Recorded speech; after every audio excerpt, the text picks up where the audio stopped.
that was there viewing, seeing the whole event, but the audience that saw the videos, at home, online.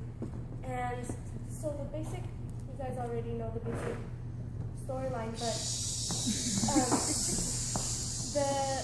on November 18th, 2011, what happened was police officers stepped into a circle of protesters who were protesting the uplift of pricing for college tuition, and they basically stepped in and pepper sprayed all the students who were sitting. Shame on you! Shame on you! Shame on you! Shame on you! So what we're going to discuss today is, as an audience member, how did you all feel? As audience members and protesters on that day of the protest, how did they feel? And what were the perspectives of the police officers who sprayed people with the pepper spray? And finally, what did the people who were just taking videos of the protest feel? And for example, a police officer named John Pike was paid a compensation of $38,000 because of public humiliation and basically internet viral messages were sent about him. So he was paid $38,000 in compensation. So what do we all feel about that? So that's what we're going to discuss today. No, he got compensated. He got compensated. No, he got more than that.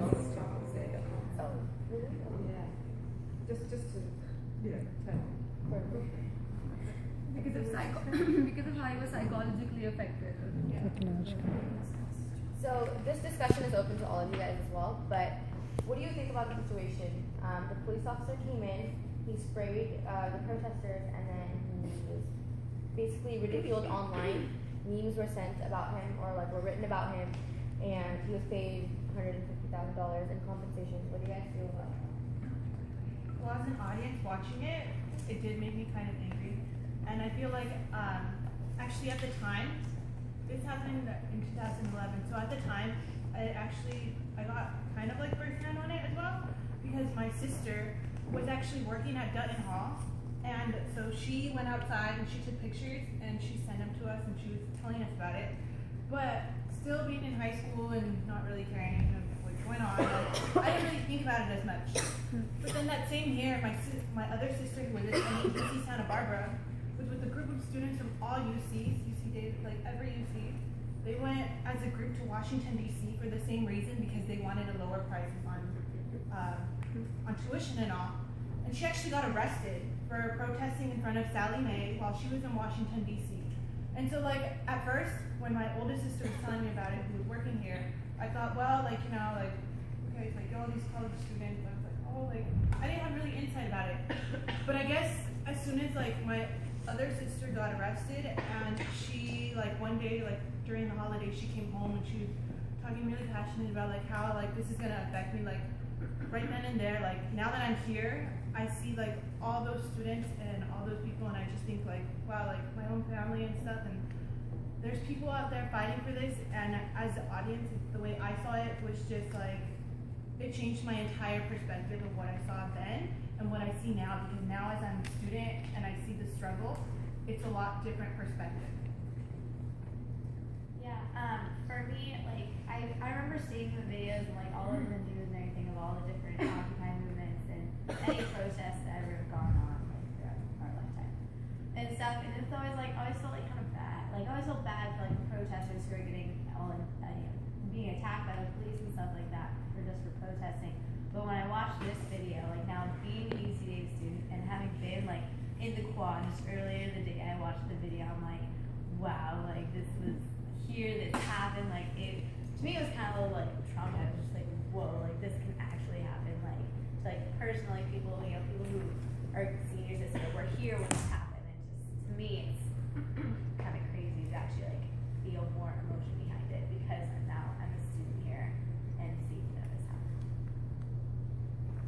So for me, I come from a culture that the protest actions are not very normal. And when I first saw the video of the first one, which it starts at the police that was spraying peppers directly to students, I was very confused and kind of angry, because I don't know what is happening. I've never heard of it maybe the cops were actively their power or they are radical. But when I saw the second video, which is taken by three separate people and they combine it together, I think, maybe there's some reason behind it. So I think the part of the story that is posted on YouTube is very important because firstly, I was very confused and angry, and I don't think that students should be treated so ruthless. And later, because in my culture, we have the stereotype that students are the disadvantaged groups, and we don't have really that much courage or the right to have some protest or to say something that against the university in that way, because we actually don't have that freedom. So I am really confused, but also I could not really understand the meaning behind this action. But personally speaking, I doubt that the cops were not doing the right thing. I'm from San Diego, so normally we don't hear about what's going up around here unless you guys are having like earthquakes or it's about the governor. So I vaguely remember my mom mentioning it to me because like her thing was a UC, always a UC, and so if it had something to do with the UC, she would bring it up. But I remember watching the video the other day, and as I was watching it, like I went into it thinking, okay, I'll get through this, whatever, and I watched it, and I ended up getting almost kind of like teary-eyed in a way, and I'm not really an emotional person in that sense. Like it takes a lot to make me cry. So I was watching it, and I don't know, I just felt like this sense of like desperation because I can only imagine what it's like when you're fighting for something, and I don't necessarily use the term fighting with like the intent or force behind it, but when you have like a strong belief in something and there's somebody there trying to like keep you back from it, and they're not really trying to sit there and listen to what it is that you have to say. And I think it's easy to not just sympathize but empathize on that level because they were students or they still are students just like we are, and it takes the meaning to a much deeper place. I've heard about the incident as well in Germany. I don't know if it was on the news, probably not, but I think I've heard about it like over internet, and I think I saw some memes as well. But the question like I had to myself was, or what we talked about during the discussion last week, was like the wider range of the audience. So it's not like us being the audience or them being the audience at the actual performance, but also like the group before us already mentioned, the people watching the video themselves are the audience, and that's actually playing into the intention of the performers themselves, because what they try to do was like raise attention for like regarding the 99% Occupy movement, like get the attention of those 99%, and by watching the video they reach the 99% because it's them that are watching the video. So I don't know if you noticed, but like one of us, like you sat down in the audience, was like kind of part of our performance, as like him displaying the audience and watching the audience and the performance. I hadn't heard of the pepper spray incident before I watched the video. So that was like my first time watching anything related to it. And the first thing that crossed my mind was, wait, are they actually allowed to do this to students? Because I didn't see any violence on the part of the protesters. So I was just really confused and enraged, I can say, because I mean, students have a right to protest. Everybody has the right to speak freely. But then I went down and I saw the comments on YouTube, and a lot of people were saying that the law is law and you can't be above the law.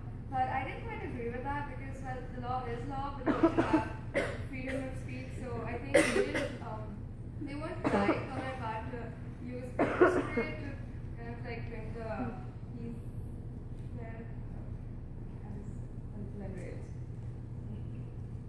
So I was sitting there as one of the audience. For me, I think a large amount of the audience is not like the crowd there. It's actually the people who's watching the video. this video is what makes this incident viral and make it takes the attention to people around the world, not only in the United States. That's how I get the information. I watched another video. I wasn't in the States when this happened. So personally, I don't know about this thing before I watched the video. The way I relate this is when the students in Taiwan protest about a law that hasn't passed. So personally, when I saw that all this happening, I think about the students in Taiwan and how they were like treated the same way because they didn't really did anything. Like they were on non-violent protests, but then the police treat them as they're not supposed to be treated. So I think like on the videos, there's also very much like comments, people talking about like the way she's saying like laws and laws, and that students are not supposed to be occupying this place. But we all have the right to speak up and say what we want to say, and I don't think anyone is able to like break this thing. Anyone is supposed to like use violence way to like get to force us stop our proposal or protest. So when I watched the video, it was like really hard to finish the video. I almost like stopped halfway, but I finished it because I wanted to like know what really happened from the start to the beginning. So as an audience, I support the students, and I think the police should like think more before they make any actions. My personal